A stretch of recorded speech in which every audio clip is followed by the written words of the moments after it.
In this episode, we're going to talk about protecting your dreams. What's funny? Welcome to the podcast where it's all about living your love story and making your life and world a story where love wins. My name is Sienna. And my name is Toast. We've been partners in life, love, and music since 2001. Welcome to our podcast. Hey everyone, happy Sunday. If you happen to be listening on a Sunday. Happy day or night. Okay, so we recently saw a series on HBO Max. I'm like, okay, all right. On HBO Max. I don't know what you're talking about. Called I Know This Much Is True. Oh my gosh, God. you guys. Okay, if you are like numbing yourself, if you have some deep grief, if you have some old pain that you need to feel because you've just pushed it down, watch this show. It's brutal. Watch this show. Any pain you've ever had in your life will resurface just watching this show. Oh, I almost, and if you've been following the podcast, like, you know, I love movies of all sorts and I love following the stories and just hearing how people who create these shows, you know, just what they're creating and that this is their dream and all of that. But this one, I almost had to not, I almost stopped watching because it was too intense. Mm-hmm. And very rarely is something too intense. You know, for me, I love to just sink into it all the way. This one was tough, but I'm so glad I stayed with it. Got the closure at the end. Just such a human story. I'm sorry, I'm kind of speechless because you couldn't watch it, but the moments you did, you were like, oh my God, it's too much. Yeah. It's intense. Incredible. And some people's lives are like that, you know, and some people's lives are worse than that. Yep. You know, we don't know. Everyone has their story, right? Everyone has their story and everybody has their wounds, which, I don't know, maybe for a soothing, relaxing Sunday, this isn't a great topic to be talking about wounds and stuff. What do you mean with this show? Yeah.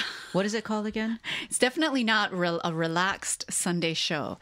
I Know This Much Is True. Okay. And here's Bear to bring some love to the room. Anyways, wanted to share that. So if you are in that mood to go there, it's on HBO Max. Looks like you want to say something and you're holding back.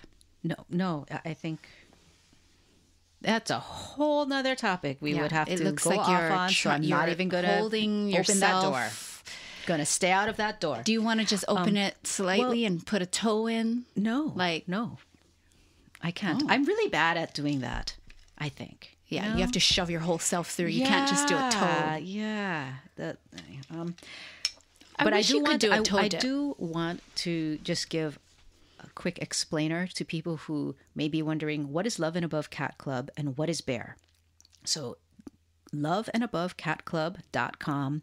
Go to that website and you'll see what it is. It is self-care for cat lovers.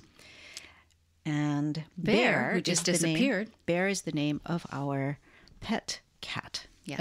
Okay. Thank you for that. You know, just for anybody who happens to be new. Yeah. Okay. Yeah. Okay. So anyways, talking about that show actually just kind of brings us so smoothly into protecting your dreams. Oh, okay. Because... Tell me more. I don't know. So the reason this topic came up is because, as you all know, this whole Love and Above Cat Club thing, and I know we said when we had the specific episode launching, Love and Above Cat Club, we said, hey, we're keeping this separate. So, but it's kind of like, I'm sorry, we can't totally keep it separate because now this is part of our life, right? Okay. And so we're going to share things that come up. Okay. Does it sound like I'm yelling? Well, I feel like I'm yelling. Maybe you are yelling. Okay, I'm sorry. I don't mean to yell. All right, let me just calm down. But so hang in there because it's not like we're going to it's not like I'm about to talk about cats and self-care. Right. So anyways, what I will say is that I guess Love and Above Cat Club was a dream of sorts. I've always wanted to offer healing services and connect that, which I never thought I could, but ta-da, connect that with my love of cats. It's 2021. You can do what you want. Yeah, you can do anything. So I guess in that way, it's kind of many dreams brought together. Mm-hmm. So as I've done this, the thing I've noticed is not only do I feel more, I guess, at ease in a way, because I feel like, until you actually bring something to fruition, it's always going to be kind of nudging at you, poking at you, and there's an unrest. So I feel like that's disappeared, because right now this is what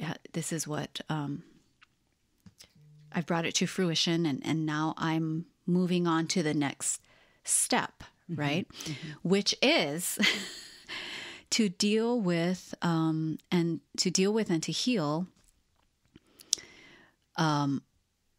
the managing other people's reactions to my dream. Mm-hmm.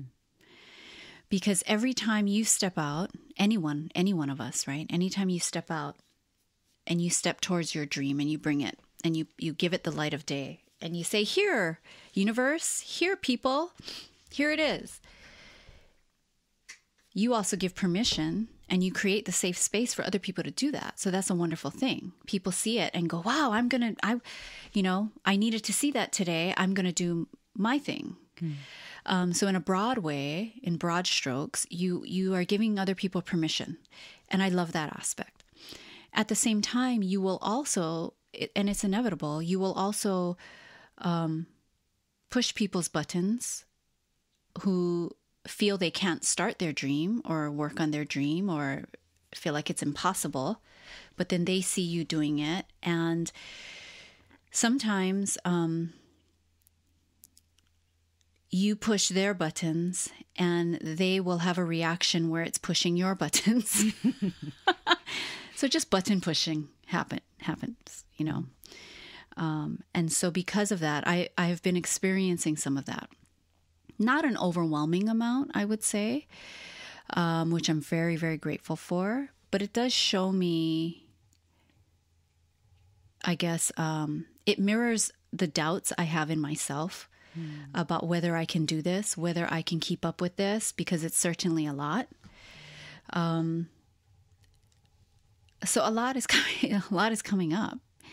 I expected it, I suppose, because I do believe that every time you take a step forward, there is always something that's going to be kind of pushing you back. Like every time you expand, there's always stuff that's going to make you want to contract again, because that contraction space, even though it's not comfortable, it is a discomfort we're used to versus growing and expanding. And every time you want to grow and expand, it's an area that is new.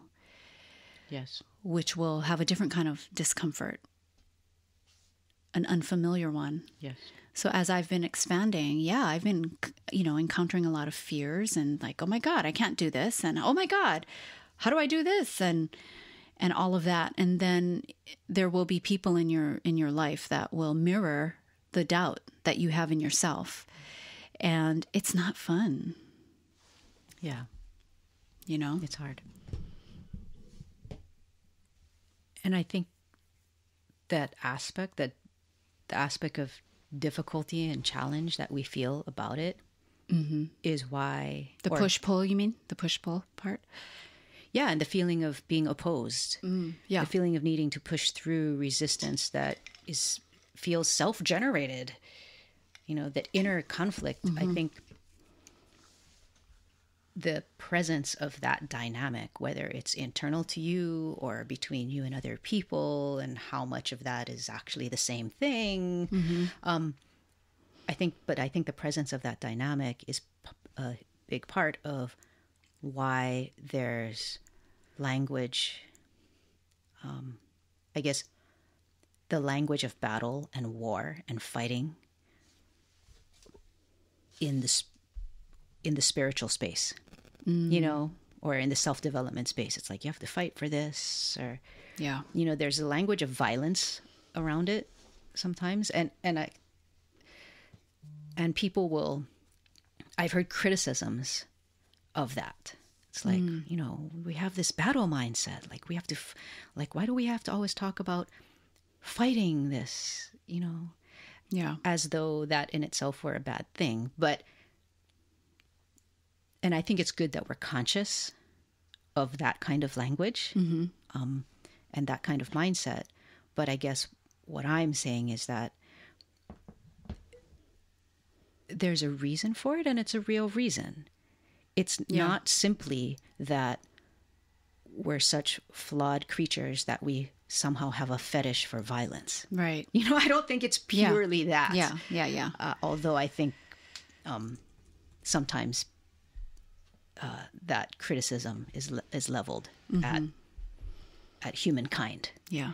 But that there's that feeling is real. Yeah. It actually does exist, and even from an evolutionary standpoint, we did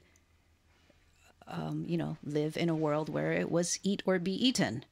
So it comes from someplace that's actually real. It's not like